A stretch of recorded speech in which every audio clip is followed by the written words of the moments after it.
दक्षिण भारत में बसी विश्व की अत्यंत प्राचीन संस्कृति तमिलनाडु और उत्तर में बसी देश की आध्यात्मिक और धार्मिक राजधानी काशी।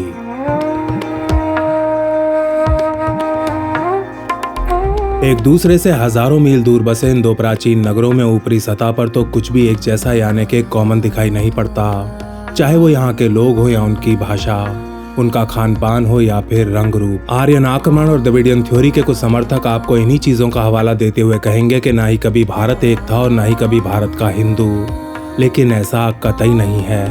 एक दूसरे से बिल्कुल भिन्न दिखने वाली इन सभ्यताओं का आपस में बिल्कुल वैसा ही संबंध है जैसा शरीर के दो अंगों का एक दूसरे के साथ होता है।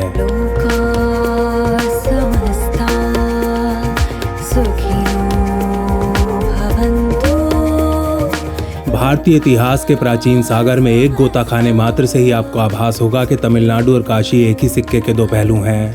उत्तर में काशी और दक्षिण में कांची हमेशा से ही भारत के दो महत्वपूर्ण ज्ञान केंद्र रहे हैं और दोनों के साहित्य में समानताएं होना भी कोई संयोग नहीं है। तमिलनाडु के लगभग हर गांव में काशी नाम का पाया जाना, शिवकाशी और तेनकासी जैसे धार्मिक स्थलों का होना भी कोई संयोग नहीं है, बल्कि ये तो काशी और तमिलनाडु के हिमालय रूपी रिश्ते का साक्षात प्रमाण है। ये भारतीय इतिहास के पन्नों में लिखे वो साक्ष्य हैं जो भारत के आम नागरिक के लिए आज थोड़े धुंधले पड़ चुके हैं। उत्तर और दक्षिण के इस आध्यात्मिक रिश्ते को जन जन तक पहुंचाने के लिए ही भारत सरकार द्वारा काशी तमिल संगमम का आयोजन किया गया है।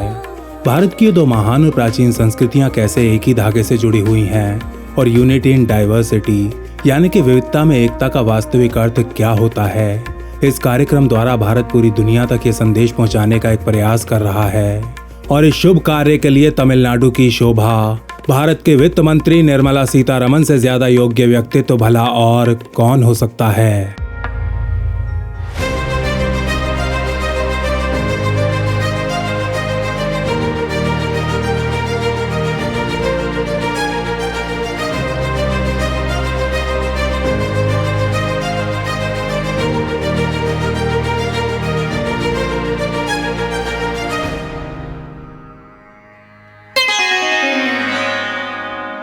काशी और तमिल भूमि का रिश्ता कितना प्राचीन है, इसका अंदाजा आप 8वीं सदी के एक तमिल कवि द्वारा लिखे गए इन शब्दों से लगा सकते हैं।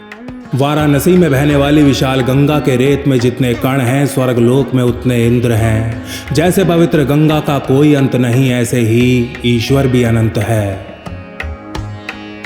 17वीं सदी के मध्य में शाहजहां का सबसे बड़ा बेटा दारा शिकोह वाराणसी की गद्दी के ऊपर विराजमान था। सभी धर्मों को समानता से देखने वाला दारा शिकोह इस दौरान वाराणसी में विभिन्न आस्थाओं की एक सभा का आयोजन करता है और तमिलनाडु के थूटकुट्टी जिले से एक महान धार्मिक कवि संत कुमार गुरुपारा भी सभा में हिस्सा लेने काशी आते हैं। दारा शिकोह धर्म और आध्यात्म के ऊपर उनके ज्ञान से इतना ज्यादा प्रभावित होता है कि उन्हें कुछ भी मांगने को कहता है, जिसके बाद काशी के आकाश में एक पतंग प्रकट होती है और उसके द्वारा जितनी परिक्रमा की जाती है, दारा शिकोह उतनी ही भूमि उन्हें अर्पण कर देता है। संत कुमार गुरुपारा इस भूमि पर सबसे पहले केदारेश्वर स्वामी मंदिर का पुनर्निर्माण करवाते हैं, जिसे विदेशी आक्रांताओं द्वारा ध्वस्त कर दिया गया था।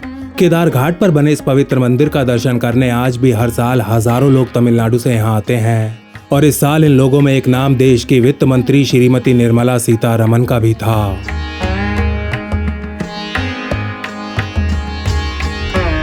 वित्त मंत्री जब अपनी गाड़ी से उतरी तो एक बार को यूं लगा जैसे कोई आम आदमी अपने परिवार के साथ काशी दर्शन करने आया है। उनके साथ ना ही कोई सिक्योरिटी का लाभ लश्कर था और ना ही सूट बूट पहने एसपीजी कमांडोज। हाँ, कुछ स्थानीय पुलिस वाले जरूर थे, लेकिन वो आम काशी वासियों और उनके मंत्री के बीच कोई बाधा उत्पन्न नहीं कर रहे थे।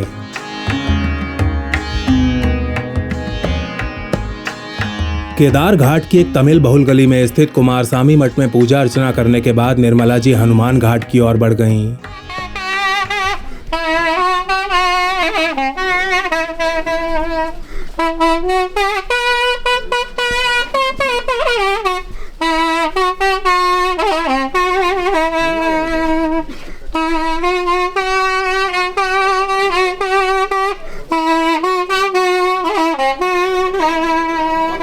जहाँ एक नाव में सवार हो उन्होंने काशी के सभी घाटों का दर्शन किया और उनके पीछे का तमिलनाडु से जुड़ा इतिहास भी जाना। वित्त मंत्री के साथ काशी तमिल इतिहास के ऊपर अनुसंधान करने वाले कुछ प्रोफेसर्स भी इस यात्रा में शामिल थे। इस दौरान इन ज्ञानविदों द्वारा काशी और तमिल के रोचक इतिहास पर कई नई बातें जानने को मिली।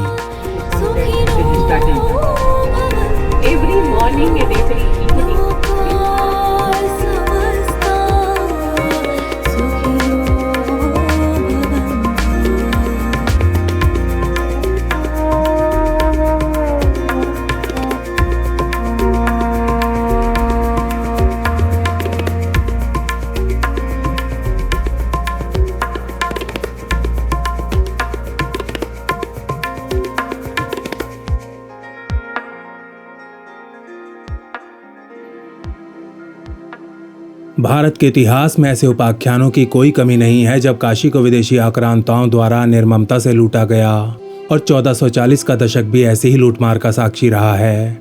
वो दशक जिसमें दिल्ली सल्तनत की फौज ने एक बार फिर इस पावन नगरी के मंदिरों को अपना निशाना बनाया था। ये वो समय था जब सैयद राजवंश के सुल्तान मुबारक शाह को उसका अपना ही भतीजा मोहम्मद शाह अल मुल्क की सहायता से मार देता है।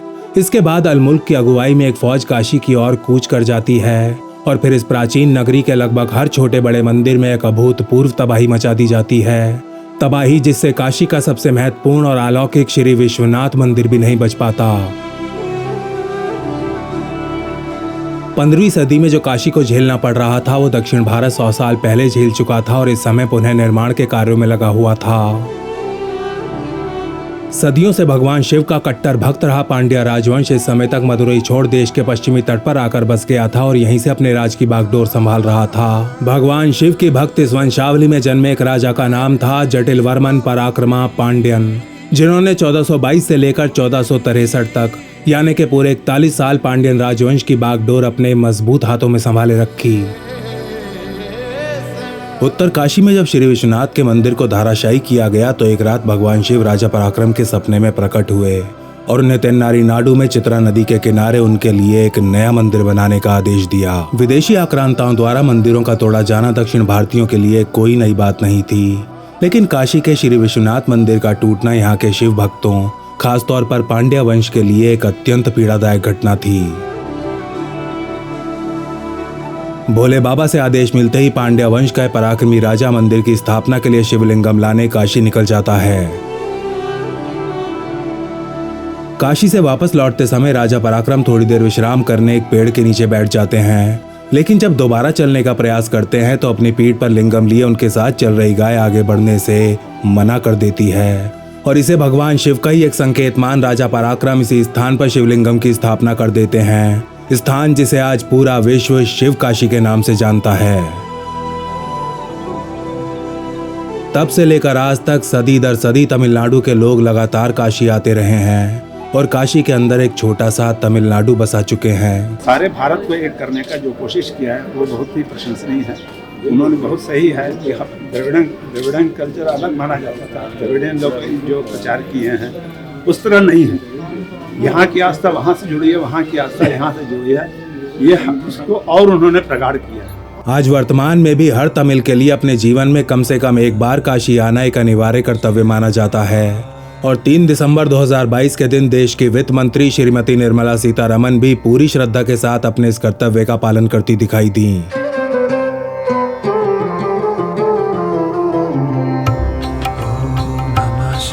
सूर्य ढलने के साथ ही वित्त मंत्री का आगमन श्री काशी नाटुकोट्टई नगर छत्रम में हुआ। वाराणसी में बसा एक छोटा सा तमिलनाडु जहां काशी विश्वनाथ का प्रसाद तैयार किया जाता है, और हर रात ठीक 8:30 बजे इस प्रसाद को ले एक शोभा यात्रा काशी विश्वनाथ के लिए निकल पड़ती है।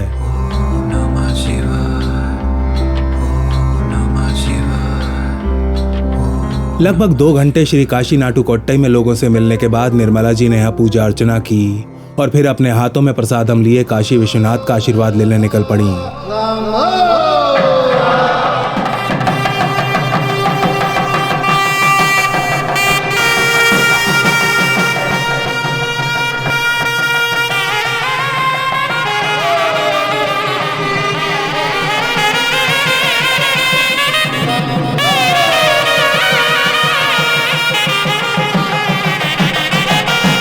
जेएनयू में पढ़ी एक तमिल एंगर कैबिनेट मंत्री को काशी में नंगे पांव यात्रा करते देख एक बात में तो मेरा विश्वास और भी दृढ़ हो गया है कि भारत की बागडोर अब नास्तिक वामपंथी हाथों में नहीं बल्कि मिट्टी से जुड़े आस्थावान हाथों में है।